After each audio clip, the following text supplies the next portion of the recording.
자, 마태복음 9장 35절로 10장 4절까지 우리 함께 봉독하도록 하겠습니다. 합독합니다. 시작. 예수께서 모든 도시와 마을에 두루 다니사 그들의 회당에서 가르치시며 천국 복음을 전파하시며 모든 병과 모든 약한 것을 고치시니라. 무리를 보시고 불쌍히 여기시니 이는 그들이 목자 없는 양과 같이 고생하며 기진함이라.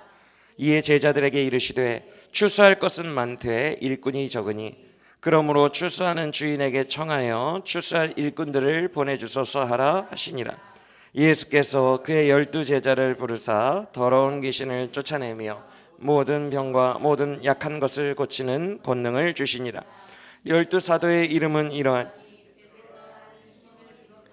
그의 형제 안드레와 세베대의 아들 야고보와 그의 형제 요한, 빌립과 바돌로메, 도마와 세리 마테, 알페오의 아들 야고보와 다데오, 가나나인 시몬 및 가롯 유다 곧 예수를 판 자라. 아멘. 오늘 우리에게 주신 말씀 주의 생명의 말씀이 되길 원합니다. 제가 지난 주일에 잠깐 언급해 드렸던 것처럼 오늘 우리에게 정말 절묘하게 이 본문이 정확하게 주어진 게 하나님의 강력한 섭리라는 고백이 우리에게 있습니다. 맞습니까? 너무 감사한 것 같아요. 그래서 말씀 자체가 이 본문이 주어졌다는 것에 너무나도 큰 담대함과 확신을 가지고 오늘 말씀을 전할 때 확신만 가지는 게 중요한 게 아니라 그렇게 정확한 말씀이고 살아계신 하나님의 말씀이면 우리의 영혼이 그 살아계신 말씀에 반응하는 시간 되시기를 예수님의 이름으로 간절히 축원합니다. 오늘은 특별히 세 분의 신청권사 임직자분들의 임직 예배로 드려지고 꼭 세 분이 아니더라도 헌신 예배도 겸한다고 올해 헌신 예배도 겸한다고 말씀을 드렸기 때문에 우리 모두에게 주시는 하나님의 꼭 맞는 말씀이라고 믿습니다. 오늘 이 본문의 말씀을 통해 다시 한번 예수의 제자로 헌신을 다짐하는 우리 모두가 되기를 축원합니다. 그런데 아까도 말씀드렸지만 오늘은 임직 순서가 뒤에 있기 때문에 시간적으로 굉장히 순서가 많아요. 그래서 오늘은 짧고 굵게 말씀을 전하려고 합니다. 그래서 원래 오늘 목표가 10장 마지막까지 무려 42절이거든요. 원래 목표는 거기까지였는데 그렇게 하지 않고 오늘 우리가 봉독한 10장 4절까지만 거기에 내용까지만 짧고 굵게 말씀을 전할 테니까 짧은 시간 동안 잘 듣고 성령의 역사 속에서 말씀 받으시기를 축원합니다. 먼저 우리가 거시적으로 오늘 본문이 위치한 이 위치를 전체 마태복음에서 거시적으로 파악을 하고 오늘 본문이 갖는 의미가 전체 마태복음에서 어떤 의미가 있는지를 먼저 살펴보면 좋겠어요. 그게 중요할 것 같아요. 오늘 본문의 첫 구절인 9장 35절을 한번 여러분이 읽어보시겠어요? 9장 35절 시작.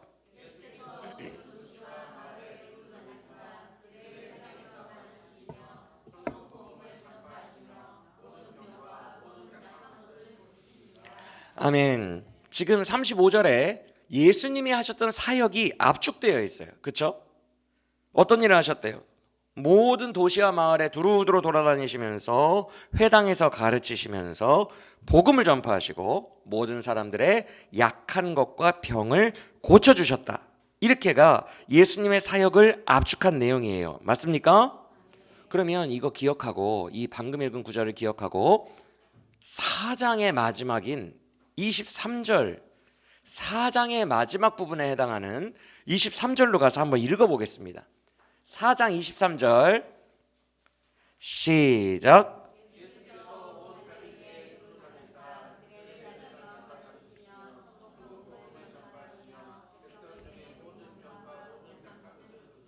자, 어때요? 두 구절이 쌍둥이처럼 일치해요? 일치하지 않아요? 거의 일치합니다. 그렇죠? 그래서 4장의 마지막 부분에 해당하는 23절이 예수님의 사역을 압축 요약했다면 이제 10장을 시작하는 9장의 마지막이 예수님의 사역을 또 압축 요약하고 있어요. 그렇죠? 그러면 4장의 마지막이기 때문에 5장부터 9장까지의 내용을 이 쌍둥이 본문이 샌드위치처럼 싸고 있는 거예요. 이해가 되십니까? 그러면 예수님의 사역을 앞뒤로 해서 5장부터 9장까지의 내용은 무엇이며 이제 10장에서 펼쳐질 내용은 뭔가?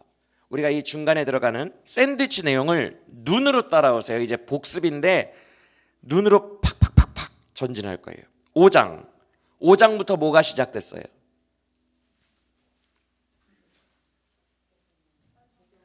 산상순이 5, 6, 7장에 펼쳐지죠. 맞습니까?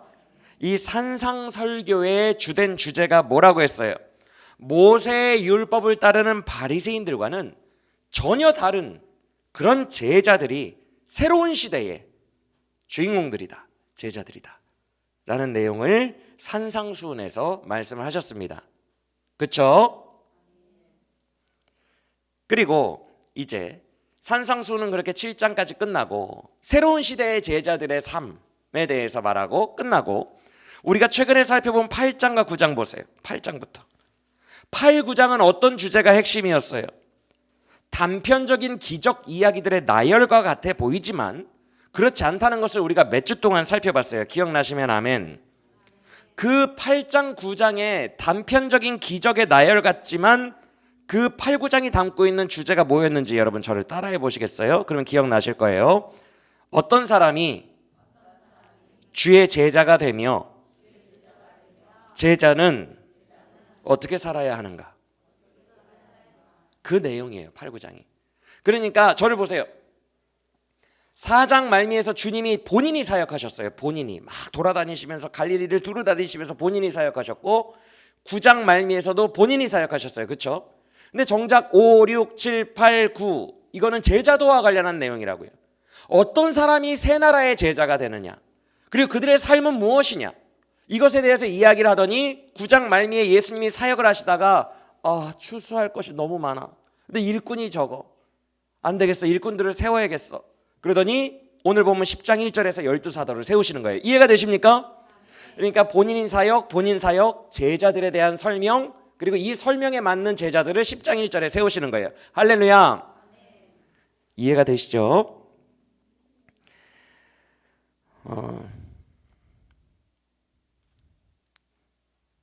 그래서 9장이 거의 마무리되는 17절을 보시면 주님이 뭐라고 하십니까? 17절 눈으로 보시면 새 포도주는 새 부대에 담아야 되듯 나의 나라에 적합한 제자들이 따로 있다.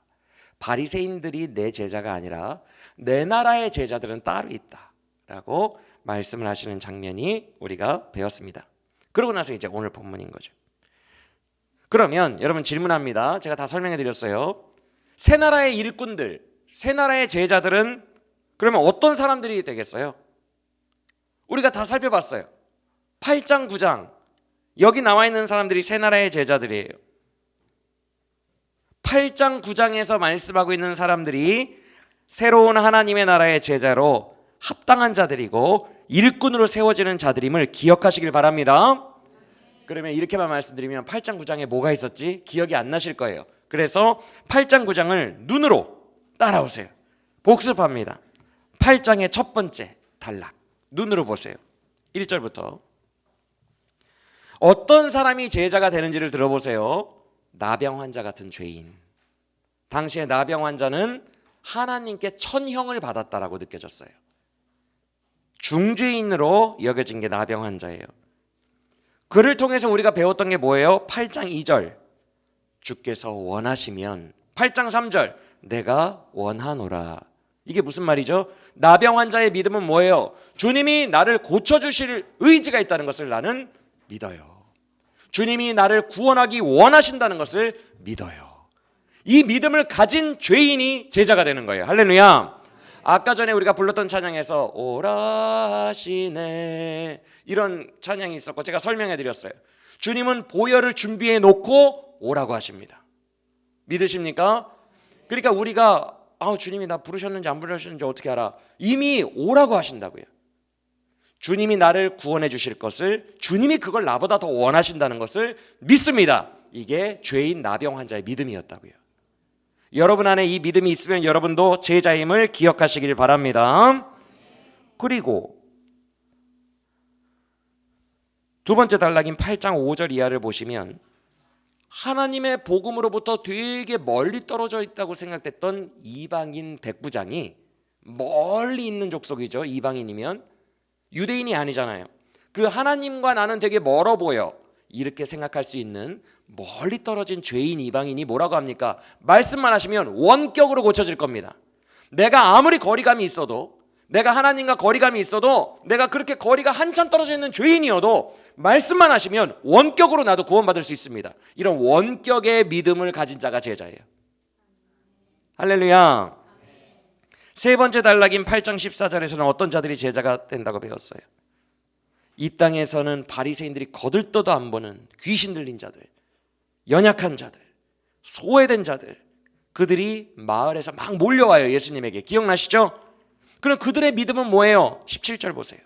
예수님이 나의 연약한 것을 친히 담당하셨다라는 것을 믿는 믿음이에요. 이때 우리가 뭘 배웠죠? 가족과 같다. 예수님이 나의 가족이시기 때문에, 여러분 가족이 연약하면 버려요? 가족이 연약하고 병들면 버리는 가족이 있어요? 그의 연약한 거 수발 다 들죠? 맞습니까? 가족은 버리지 않아요. 연약한 가족 구성원이 있으면 그걸 친히 담당합니다. 연약한 걸 짊어져요. 예수님이 그런 분이시라는 것을 믿는 자, 그런 자가 제자가 되는 거예요. 할렐루야. 자, 그럼 지금까지만 정리해보면 죄인 나병 환자, 죄인 이방인, 유대인들은 이방인들은 구원 못 받는다고 여겼어요. 이방인. 그리고 바리새인들도 거들떠도 안 보는 귀신 들린 자. 귀신 들렸다는 것 자체가 마귀의 수하에 있고 하나님이 젖혀놨다는 의식이 있어요. 귀신 들린 자, 연약한 자, 이런 자들이 제자가 됩니다. 근데 그냥 되는 것은 아니고 믿음이 있어야 돼요. 방금 설명해드린 그런 믿음. 할렐루야. 자, 그러면 네 번째 단락인 8장 18절 보세요. 예수님은 제자도에 대해서 말씀하시죠. 나를 따르는 길은 이 땅에서 성공하는 길이 아니야. 이 땅에서 부귀영화하는 길이 아니야. 이 땅에서 패배하는 길이야. 그래도 따르겠냐? 그랬더니 제자들이 그 다음에 믿음으로 따라가요. 그때 따라간 제자들이 뭘 경험하게 돼요? 예수님의 정체에 대해서 더욱 깊이 알게 됩니다. 예수 더 알기 원하네 내 평생의 소원. 예수님 아는 겁니다. 이런 찬양이 있죠. 믿음으로 그 패배자의 길을 따라가는 사람들만 그 신비를 경험하게 돼요. 예수님의 진짜 정체성을 더 깊이 알게 됩니다. 할렐루야. 우리에게 이런 제자의 경험이 있기를 간절히 원합니다. 그리고 나서 그 다음에 돼지떼에게 귀신 쫓아내신 장면은 마태복음에서는 귀신 쫓아낸 사람이 변화되어서 예수님을 섬겼다 이런 말조차도 없어요. 아니 쫓아내줬는데 그 사람도 언급이 안 돼 있어. 그냥 쫓겨나요. 예수님과 제자들이 쫓겨나는 인생, 사람들에게 버림받는 인생, 그런 인생을 사는 게 제자들이다 라고 여섯 번째 단락에서 말씀하셨죠. 기억나시면 아멘. 여러분 우리가 오늘은 안 살펴보지만 이제 주중에 새벽 예배 때 살펴볼지 모르겠는데 10장의 나머지 부분 주님이 뭐라고 하십니까? 우리 잘 아는 부분이에요. 너희는 다른 이방인의 길로 가지 말고 사마리아로 가지 말고 이스라엘 너희 형제들의 집으로 가라. 너희들이 그곳에 가면 평안을 빌며 너희들은 전대나 지갑이에요. 전대나 두벌 옷을 가지지 마라. 단벌로 다녀라. 단벌로 다니면서 너희가 거할 곳을 집도 없는 자로 살아라. 너희가 거할 곳을 내어주는 사람을 축복하라. 이렇게 말씀하십니다. 너희가 공회로 끌려가면 너희가 사람들에게 핍박을 받게 될 거야. 그러나 너희가 어떻게 대답해야 할지 성령께서 다 알려주실 거야.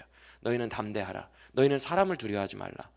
너희의 몸밖에 죽일 수 없는 사람을 두려워하지 말고 너희 영혼도 너희 죽이실 수 있는 하나님을 두려워하라. 너희는 담대하라. 하나님이 너희를 돌보실 거다. 그런 내용이 10장 마지막까지 연결되어 있어요. 우리가 가는 길이, 제자의 길이 그런 길이라는 거예요. 그리고 그것을 8장에서 주님은 말씀하신 것이죠. 이해가 되시면 아멘. 제자의 길은 일관됩니다. 이런 삶을 사는 거예요. 그리고 7번째 단락인 9장 1절을 보세요. 여기서는 중풍병자를 고치시는데 예수님의 제자는 또 어떤 자들이에요? 중풍병자와 같은 자예요. 중풍병자는 그 당시에 온몸이 마비가 들었어요. 그래서 사람들이 하나님이 얼마나 죄를 많이 지었으면 하나님께 저 온몸이 마비되는 저주를 받았냐. 그런 죄인이 중풍병자예요. 그런데 중풍병자의 믿음은 뭐예요? 정확하게 말하면 중풍병자를 데려온 사람들의 믿음인데 예수께 죄사함의 권세가 있다, 이것을 믿는 거예요. 할렐루야. 그래서 죄사함의 권세가 있느냐 없느냐의 논쟁이 9장 1절 이하에서 발생하죠. 기억나시면 아멘. 그리고 이제 9장 9절을 보세요. 8번째 단락은 뭐예요? 세리 죄인 마태를 불러요. 또 죄인이에요. 맞습니까? 계속 보세요. 나병 환자 죄인, 이방인 백부장 외국 사람이니까 죄인, 귀신 들린 자, 귀신이 들렸다는 것 자체가 죄인, 어둠의 세력에 있으니까. 그 다음에 중풍병자 죄인, 세리 마태, 세리니까 죄인, 다 죄인이에요. 예수님의 제자가 되는 사람들의 특징과 자격, 죄인이면 됩니다. 할렐루야. 죄인들이에요. 이 세리 마태를 부르시는 장면에서 우리는 어떤 교훈을 배웠어요? 마태가 회개하고 부른 게 아니에요. 여전히 세관에 앉아서 돈 세고 있을 때, 죄를 안 끊었을 때 부르셨다고요. 회개하고 와, 그래야 예수님이 너 만나주실 거야. 아니에요. 회개도 안 하고 죄의 장아찌로 계속 살고 있는데 주님이 오십니다. 그래서 그를 부르시고 내가 니네 집에서 밥을 같이 먹고 잔치를 해야겠다. 네 친구 세리들 다 불러 같이 놀게. 그렇게 죄인들을, 아직 회개도 안 한 죄인들을, 막 디글디글한 죄인들을 다 모아다가 잔치를 벌이니까 바리새인들이 그 모습을 보고, 아니 회개도 안 한 인간들이랑 더럽게 같이 밥을 먹는다고 욕하니까 예수님이 뭐라 그래요? 나는 의인을 부르러 온 것이 아니라 죄인을 부르러 왔다. 병자들이 의사가 필요한데 내가 그들에게 온 의사다, 이렇게 말씀하십니다. 즉 예수님의 제자가 되는 자격, 지금 계속 보고 있어요. 자격 뭐예요? 병자요, 죄인인 자. 그러면 예수님의 제자가 될 수 있어요. 할렐루야. 14절 이하의 9번째 단락은 아까 설명했으니까 건너뛰고 새 포도주를 세 부대. 18절 이하의 10번째 단락을 봅시다. 어떤 자가 제자가 됩니까? 내 딸이 이미 죽었어요. 죽은 자도 다시 살리실 거라는 부활의 권능을 믿는 자가 제자가 됩니다. 이미 죽었어요. 내 인생이 죽은 것 같아요. 내 인생이 바닥을 쳐요. 아무 소망이 보이지 않아요. 그때에도 능히 나를 살리실 수 있는 분이, 회복시킬 수 있는 분이 예수님이다 라는 것을 믿는 믿음. 거의 죽은 것 같은 자, 소망이 없는 자, 그런 자가 제자가 됩니다. 할렐루야. 그리고 혈루병 앓는 여인, 12년 동안 이 부끄러운 죄악의 병, 이거 죄악의 병이에요. 왜냐하면 이거 부정한 병으로 레위기에서 말하고 있기 때문에 그 여자가 터치하면 다 부정이 옮아요. 그래서 부정하다, 부정해, 죄예요, 죄.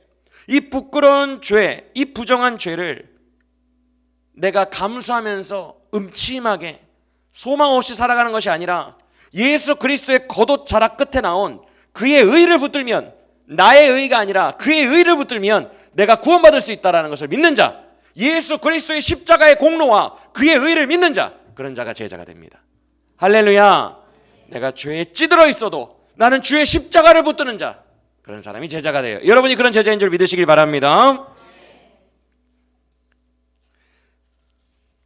그리고 10장 어디요? 9장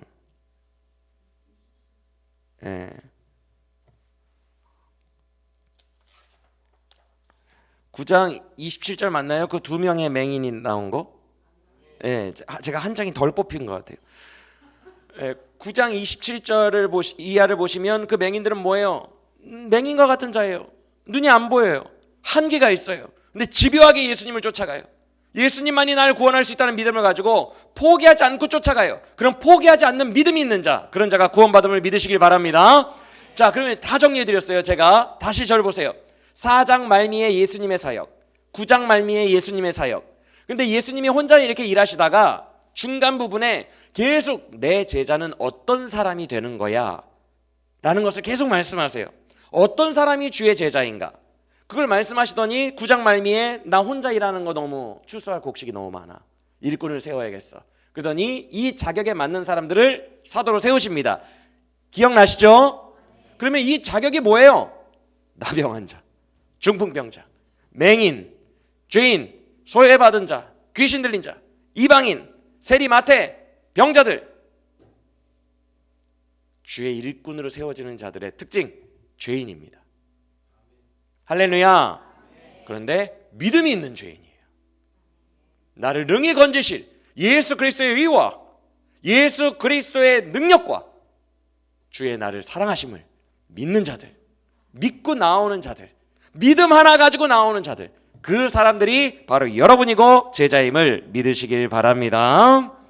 그래서 오늘 본문 10장 1절 봅시다. 예수님이 직접 12제자를 부르셔서 공식적으로 세우시는 장면이 나와요. 맞아요? 그런데 우리가 원해서 지원해서 된 게 아니라 주님이 부르셔서 세우셨다고 1절에 말씀합니다. 마치 오늘 권사 임직하시는 세 분처럼 본인이 원한 것보다 먼저 주님이 갑자기 부르신 것이죠. 할렐루야.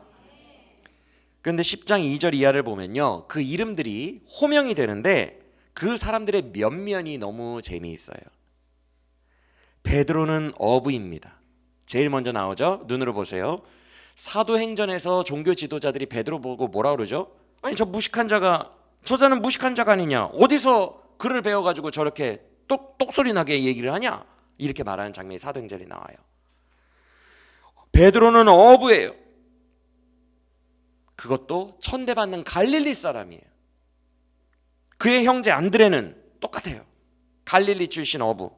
그리고 우리가 잘 아는 그 다음에 나오는 사람이 누구예요? 세베대의 아들 야고보와 요한, 역시 갈릴리 출신 어부 친구들. 그런데 세베대의 아들들은 특징이 있어요.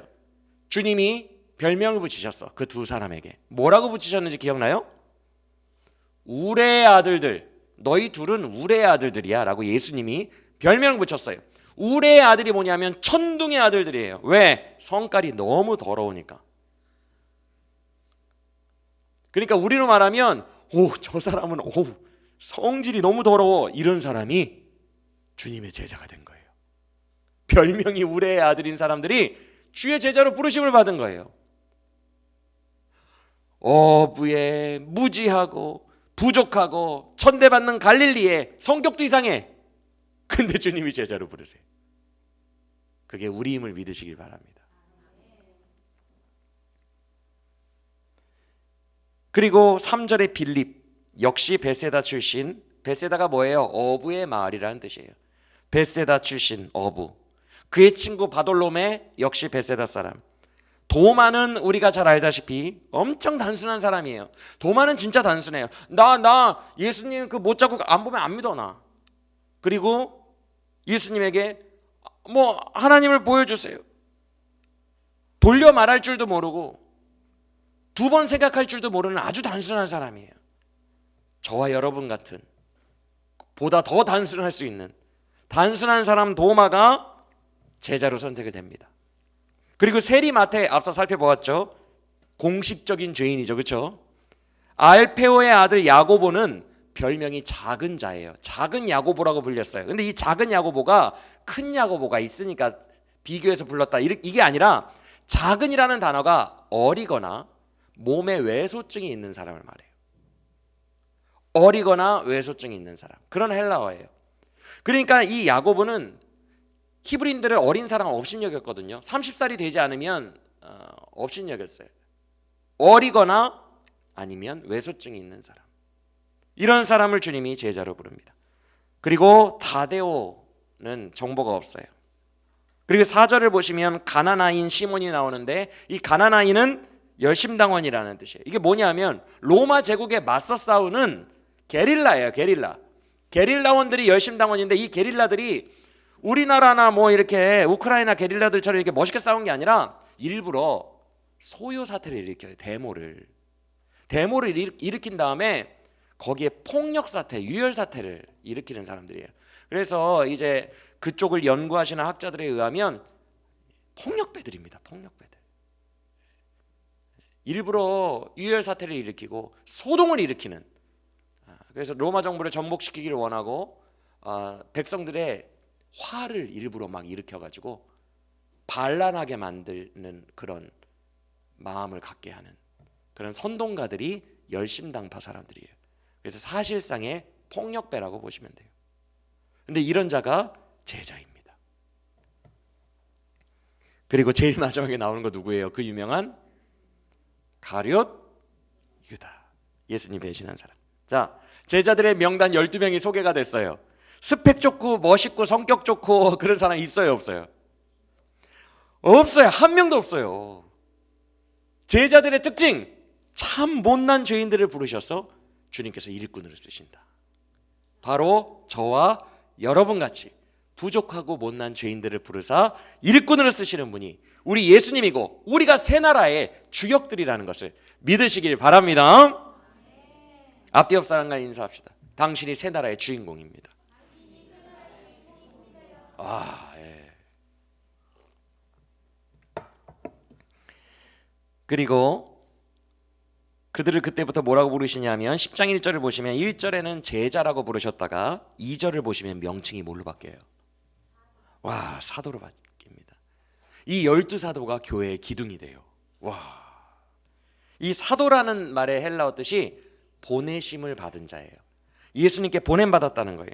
여러분, 우리도 똑같아요. 우리는 사도급은 아니지만 비슷해요. 우리도 똑같이 부족한 자들이에요. 베드로처럼, 도마처럼, 마태처럼 부족한 자들인데 그런 우리 같은 죄인들을 주님께서 부르셨어요. 제자로 삼으신 다음에 보내십니다. 우리도 똑같이 사명자로 보내세요. 믿으시길 바랍니다. 오늘 권사로 임직하시는 세 분, 또 여러 성도님들 중에 의심하는 분들이 있을 수 있어요. 꼭 연초만 되면 뭐 직분 주고 뭐 시키면은 의심하는 사람들이 있어요. 다 같이 모자란 죄인이, 나는 아직 그것을 뭐 끊지도 못했는데, 나는 그 죄를 끊지도 못했는데, 나는 작년보다 더 형편없는데. 세리 마태도 바로 부르셨잖아요, 그냥. 그렇죠? 나 같은 모자란 죄인이 무슨 직분을 받고 무슨 사명을 받아? 내 코가 석자고 나나 잘해야 되는데 지금 나도 못하고 있는데 지금. 그런 자들이 제자로 딱 적합하고 사명자로 딱 적합해요. 할렐루야. 믿으시길 바랍니다. 지금 이런 자들을 부르셨다는 게 우리를 격려하시고 우리를 의심하지 않게 하시려는 하나님의 말씀이에요. 이 말씀 앞에서 의심일랑 하지 마시길 바랍니다. 원래 예수의 제자는 나와 같은 사람이에요. 딱 맞아요. 할렐루야. 여러분에게 맞춤형 옷이라는 것을 겸손히 받아들이고 감사하는 우리 모두가 되기를 간절히 원합니다. 놀랍게도 예수님은 우리 같은 자들에게 주의 이름을 걸고 우리를 보내세요. 주의 이름을 걸고 우리를 사명자로 세상에 보내세요. 그러면 우리는 이제 육신대로 사역을 하면 안 돼요. 주의 이름이 걸렸기 때문에 우리는 우리의 육신대로 우리의 능력으로 사역하면 안 돼요. 우리가 보내심을 받았을 때는 주의 권능을 받아서 사역해야 돼요. 할렐루야. 그래서 사명자가 된다는 것은, 보내심을 받는다는 것은 제자로 부르실 때와는 좀 다른 부분이 있어요. 제자로 부르실 때는 뭐만 가지고 있었으면 돼요? 믿음만 있으면 제자가 돼요. 아까 살펴봤죠? 기억나시면 아멘. 믿음만 있으면 돼요. 예수의 공로, 예수의 사랑, 예수의 의, 그것만 믿으면 제자가 돼요. 근데 사명자는 좀 달라요. 그렇게 제자가 된 자들을 이제 파송하시는데 사명자 때에는 다른 것 하나가 필요해요. 그거 하나 살펴보고 말씀 마칩니다. 그게 뭐냐면 9장 36절 이하에 나와 있어요. 9장 36절 이하. 36절을 보시면 예수님의 감정이 드러납니다. 한번 읽어볼까요? 시작.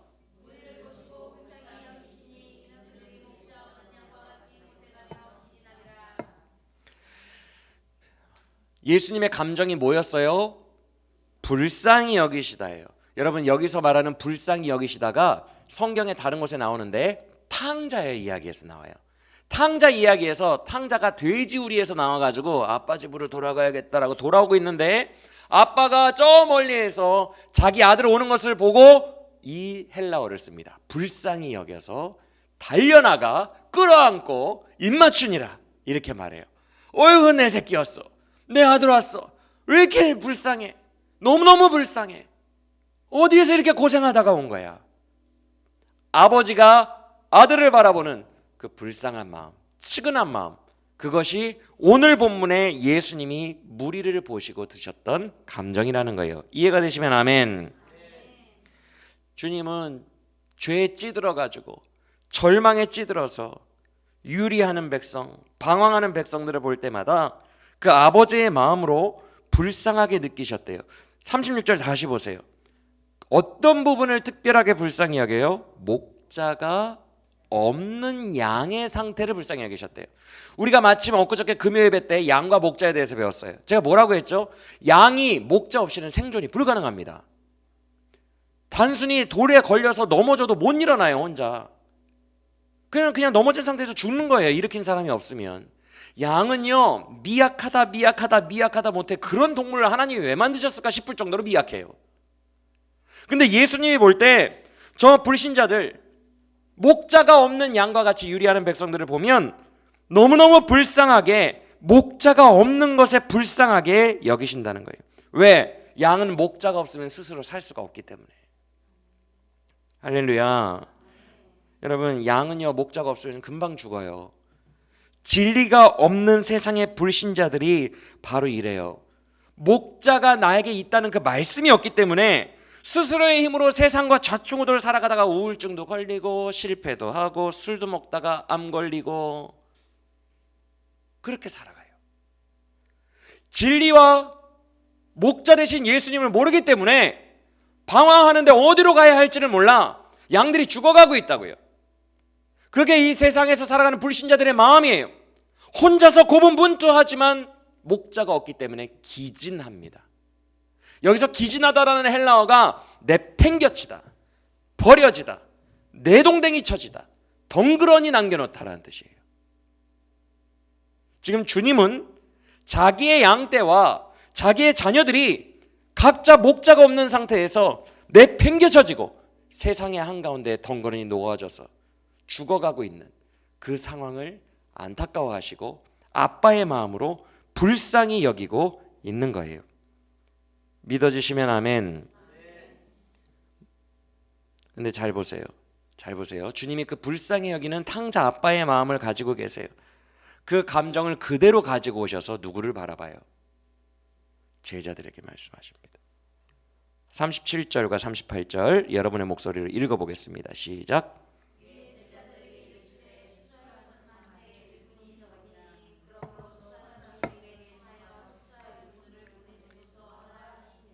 할렐루야. 주님은 지금 그 불쌍한 감정으로 여러분을 보신다고요. 저를 보신다고요. 그 눈빛으로 저를 보세요. 그리고 우리 세 분의 신천 권사님들을 보세요. 그 애절한 감정으로 우리에게 말씀하십니다. 보라, 저 밖에 기진한 내 양떼들이 추수할 것이 너무 많은데 빨리 추수하지 않으면 죽어가는데, 여러분 추수를 하지 않으면 죽어요. 빨리 추수해야 되는데 일꾼이 턱없이 부족해요. 내 속이 타들어가는구나. 내 속이 타들어가는구나. 일꾼이 너무 부족하여 내 속이 타들어가는구나. 죽어가는 영혼들이 저렇게 많은데 일꾼이 너무 부족하여, 추수하는 일꾼이 부족하여 내 속이 타들어가는구나. 누가 나를 위하여 갈고. 누구를 보시며 말씀하신다고요? 그 감정으로 우리를 보시며 말씀하신다고요. 사랑하는 여러분, 우리는요, 잘 들으세요. 주님이 사랑하는 그 양떼들이 이뻐서 가는 거 아니에요. 우리가 테레사 수녀입니까? 인류애로 가득합니까? 우리 죄인들이에요. 진짜 사랑 없고 이기적인 자들이에요. 그 사람들이, 저 불신자들이 이뻐서 가는 게 절대 아니라고요. 그게 그런 마인드가 될 수가 없어요. 우리는 죄인이에요. 그러면 우리는 누구를 바라보는 마음으로 가야 돼요? 내 사모하는 주님에 타들어가는 마음을, 내 주님, 내 사랑하는 주님 봐서 가는 거예요. 내 사랑하는 주님이 내 마음이 타들어가는구나. 내 양떼들이 너무나도 덩그러니 놓여져 있고 내팽개쳐져 있고 목자가 없어서 죽어가는구나. 누가 나를 위하여 갈고 하실 때에 내 주님의 마음을 보고 가는 거라고요. 할렐루야. 우리는 그 주님의 눈빛을 보고 가는 거예요. 아버지의 마음이 있는 곳에 내 마음이 있기를 원하고 아버지의 눈길이 머무는 곳에 내 눈길이 머물기를 원하는 거예요. 할렐루야. 주님이 그때 우리에게 요구하시는 것은 딱 하나예요. 38절 보세요. 뭐예요? 제자로 부를 때는 믿음이면 됐는데 사명을 받을 때는 38절 우리에게 어떤 행동을 하래요? 청하여 기도하여 뭐라고 기도하래요? 일꾼을 보내주소서. 이렇게 기도하래요. 근데 누구에게 기도하래요? 그 밭의 주인에게. 여러분, 당시에 이거는 그 히브리인들의 삶을 알아야 돼요. 밭의 주인이 추수할 게 너무 많은데 일꾼이 없어. 그러면 아침 인력 시장에 나갑니다. 새벽 시장에. 그러면은 일꾼 대기자들이 인력 시장에 모여 있어요. 그럼 그 중에서 주인이 뽑아요. 일꾼들을. 괜찮네. 네. 그다음에 너. 이렇게 뽑아간다고요. 지금 그 정서 아래에서 말하는 거예요. 예수님이 주인에게 이르되 일꾼을 보내주소서 하라, 뽑아주소서 하라, 이렇게 기도하라는 거예요. 할렐루야. 그런데 이거는요, 주인에게 청하여 이르되 일꾼을 보내주소서 하니까 쟤를 보내주소서 그 뜻이 아니에요. 꼭 남 얘기하는 것 같잖아요. 한국말 본문 보면 우리 신학교 가면 우리 은성이 형, 은청이도 이 농담을 배우겠지만 멸시천대 십자가는 제가 지고 가오리다 이렇게 불러요. 신학생들이. 십자가는 제가 지고 나는 대형교회 목사 할랍니다. 쟤를 보내주소서 이렇게 기도하라는 뜻이 아니에요. 여기서 보내주소서가 파송받다라는 뜻이에요. 파송하소서, 파견하소서, 일꾼을 파견하소서. 그건 누굴 보내달라는 거예요? 나를 보내달라고 기도하라는 거예요. 너희는 기도하라, 나를 일꾼으로 보내주소서라고 주인에게 기도하라. 그러면 너희가 마태 같고 베드로 같고 도마와 같은 능력 없는 자라도 10장 1절 권능을 줘서 보내리라. 할렐루야. 10장 1절 읽어보겠습니다. 어떤 권능을 주시는지 마지막으로 읽고 말씀 마칩니다. 시작.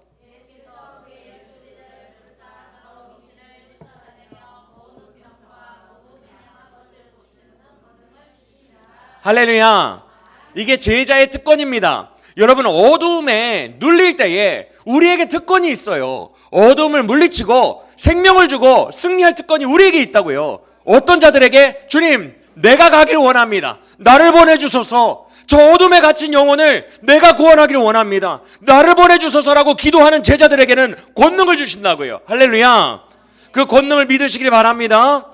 우리가 어둠을 쫓아내요. 우리가 예수님이 하신 일을 하고 그보다 더 큰 일을 하는 주의 쓰임받는 제자들이 될 것이라는 것을 믿으시고 보내주소서, 이 기도만 하면 돼요. 할렐루야. 이 기도하는 우리 모두가 되기를 원합니다. 내 사모하는 주님, 주님의 속이 타들어가는 그 마음을 내가 시원하게 해드리기를 원합니다. 주님, 난 죄인입니다. 주님, 그러나 내가 여기 있나이다. 나는 여전히 부족한 죄인이지만 내가 쓰임받기를 원합니다. 내가 주님의 타들어가는 마음을, 내가 일꾼이 되어서 주의 마음을 시원하게 하기를 원합니다. 내가 그 갈릴리의 한 영혼이 있는 그 어두운 땅으로 내 두 발이 향하기를 원합니다. 내가 밭으로 가겠습니다. 주님, 나를 보내주소서. 이렇게 청하는 자에게 권능을 주어 보내시는 이가 우리의 주님 예수님이라는 것을 다시 한번 믿으시길 바랍니다. 그래서 가는 길에 두려움이 없어도 돼요. 보내달라고 하는 자에게 주님은 권능을 주시니까 모든 어둠의 영을 이길 권능을 주시는 우리 주님을 찬양하고 감사하기를 간절히 원합니다. 말씀 마칩니다. 오늘 권사로 우리 세 분 신청 권사님들을 부르셨어요. 그리고 저와 여러분에게 오늘 메시지를 주셨어요. 오늘 메시지는 명쾌합니다. 간단해요. 죄인이 너를 불러서 너를 은혜로 제자로 삼았다. 그런데 저 들판을 보라. 지금도 기진하여 목자 없는 양과 같은 내 자녀들이 너무 많은데 아무도 보내달라는 기도를 하지 않는다. 그래서 그 영혼들의 아파하는 모습을 보면 내 마음이 탕자 아버지 마음처럼 너무너무 찢어지듯 아프단다. 근데 내 마음과 내 감정을 공유하고 보내달라고 기도하는 자가 너무너무 없어. 일꾼이 없구나. 네가 나에게 기도할 수 있겠니? 내가 일꾼이 될 테니 나를 보내주소서. 이렇게 기도할 수 있겠니? 그러면 내가 기도하고 결단하는 너에게 능히 그 일을 할 수 있도록 권능을 줄 거야. 할렐루야. 오늘 기도합시다. 믿음으로 기도합시다. 주님, 나를 보내주소서. 멀리 갈 것도 없습니다. 말이 통하는 이스라엘 사람에게 가라고 하셨습니다.